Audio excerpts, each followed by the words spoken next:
Hello there, geeks and gamers. I'm MarcTheCyborg, and I'd like to share my thoughts on a game Boomstick Gaming has been playing, which I think you might enjoy. So without further ado,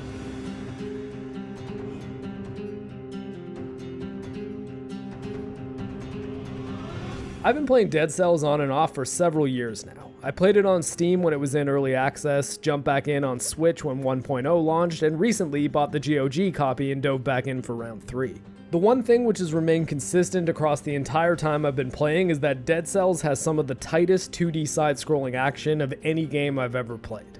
Granted, I personally fiddled with the control scheme, so it's possible I'm just fantastic at refining the work of others, but it's much more likely the developer Motion Twin just did a fantastic job. Fundamentally, Dead Cells is a side-scrolling action game, and while there are exploration elements and your character does develop skills which place it close to the Metroidvania subgenre, the game is also a roguelike, or at least a roguelite. Say what? Wait, before you click off the video because you fear I've slipped into binary again, let me explain. Rogue was a dungeon crawler from 1980 in which you only have one life. If you die, you start the game from the very beginning. No extra lives, no continues, no save games. This is why most modern games which adopt permadeath as a mechanic are referred to as roguelikes. A roguelite, as in L-I-T-E, the worst type of beer, is a game which has permadeath but also a progression system which can make subsequent playthroughs much more manageable. In Dead Cells, you earn a currency called cells, which you're forced to spend entirely at the end of each level. If you die, you lose all your cells. The way it works is when you get to the end of a stage, you dump all your cells into a specific upgrade, mutation, or item, which then unlocks it forever. Upgrades are passive and are always present. These include things like how many health flask charges you have, how much money you can carry between playthroughs, and what strength of gear drops for you when you begin a run. Mutations are also passive, but need to be activated individually at the end of your first 3 stages. No more than 3 can be activated at any one time. Depending on the build you're going for, your specific choices may vary, but I recommend Necromancy for every run. It heals you slightly after every kill, and it's invaluable. Finally, the items are your gear, and they come in a few different types: melee weapons, ranged weapons, traps, grenades, or powers. You do get one of that item for sure when you first finish unlocking it, but from there on out you'll have to stumble across these items at random. These random gear drops are part of what makes Dead Cells so interesting. Your build is not only influenced by your choices, but also which items you happen to stumble across on your run. Each item will drop at random qualities and rolls, with the rolls giving you the opportunity to stack perks in ways which complement each other. For example, if you get a turret which spreads flammable oil on the ground, it will benefit you to have a weapon which creates fire. You can do this directly with the firebrands or a fire grenade, or you can achieve it by using a sword equipped with a roll that has enemies combust when they die. Or if fire isn't your thing, you can go hard in the paint focusing on bleed damage by using a circular saw trap combined with throwing daggers and a blood sword. Do you bleed? You will. Shops also spawn in the stages where you can spend money to buy weapons and items for that run, and it pays to shop carefully. When you come across a really powerful weapon, you can decide to buy it, dropping your current weapon, or you can decide to save that money and spend it on a re-roll or an upgrade of your existing weapon at the end of the stage. The question of should I do this now or take the chance and wait for something else drives the gameplay and can make the game and its permadeath very intense. When you have a super powerful build going, it will be soul-crushing when you die, which for many gamers will be a deal breaker, but it's also the element which makes the game so exhilarating. Your heart will often be pounding because your brain will be thinking, this is it, this is the build that will finally get me to the end of the game, this is it, don't die, I'll never get another build like this. The thing is, you will. In fact, you come across so many items during every stage that you'll have a decent chance at creating that exact build again if it's what you want to do. When you realize this, you'll find yourself firing up another run after a crushing death immediately. It's why so many Dead Cells sessions will start with, okay, just one run, then become, okay, one more run, until, oh crap, it's morning and I've got to go to work. It's why Dead Cells is not a good game to play just before bedtime, or if you have a girlfriend who's waiting to spend time with you.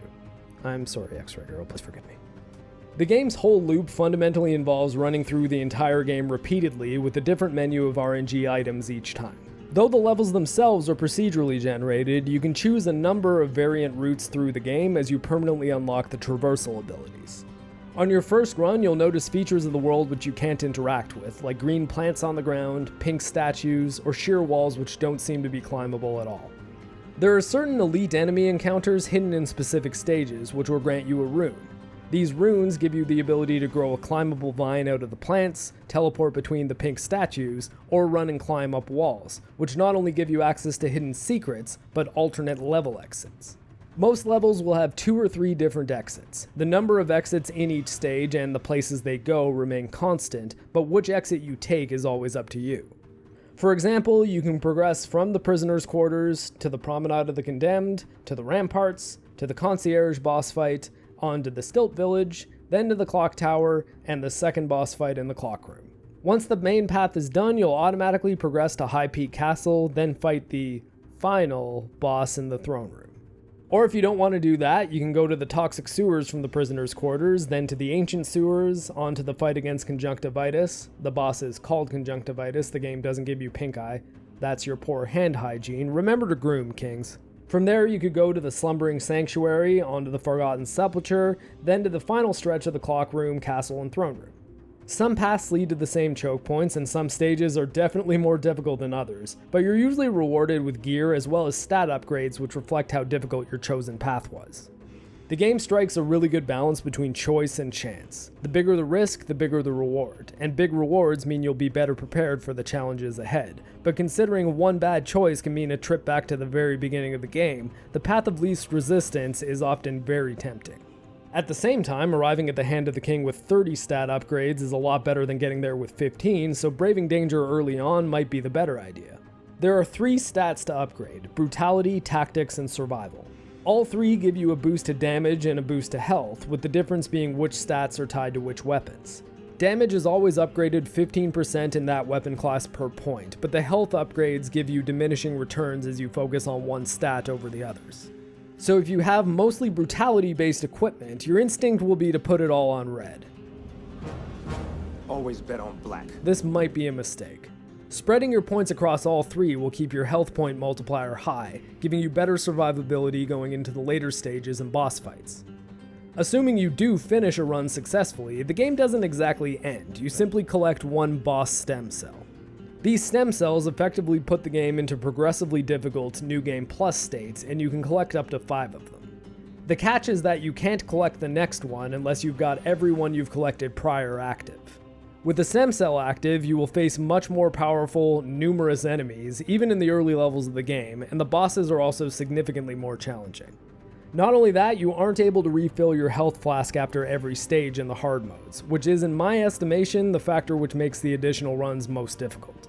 I've personally not even been able to finish the first boss cell run at present, and with the true ending locked behind the 6th boss cell run, I'm honestly not sure if I'll ever get there. Yeah, I know, I've become a true gaming journalist, but at least I didn't plagiarize this review. What's up, geeks and gamers? It's Philip Muchin coming to you with another video, and today... That being said, the gameplay in Dead Cells is so good and the game is so much fun that I think I'll keep periodically popping back to it over the years. It's what I've been doing since 2017, and every time I revisit it, Motion Twin seems to have added tons of new content, including stages, bosses, secrets, and even cool features like Twitch integration, which lets viewers vote on factors which alter the game. It's also a very good-looking, colorful game, which runs incredibly well on PC, and even holds a solid 60 frames a second on Switch, with the exception of some mild slowdown when the action gets really intense. There's also a lot of cool visual gags and references to other action games. It's clear this game was made by true fans of the material which influenced them. Additionally, the game's been out for a few years, so the chances of you finding it at an amazing price on sale are pretty high. So if you're up for an incredible action game with tons of variety and an interesting mix of choice and chance, find yourself a headless body to inhabit and check out Dead Cells. Alright, so you guys let me know what you think in the comments below. Thank you very much for checking out this video. Solo lost money, Raylos are weird, fuck Naughty Dog, and we will talk to you later.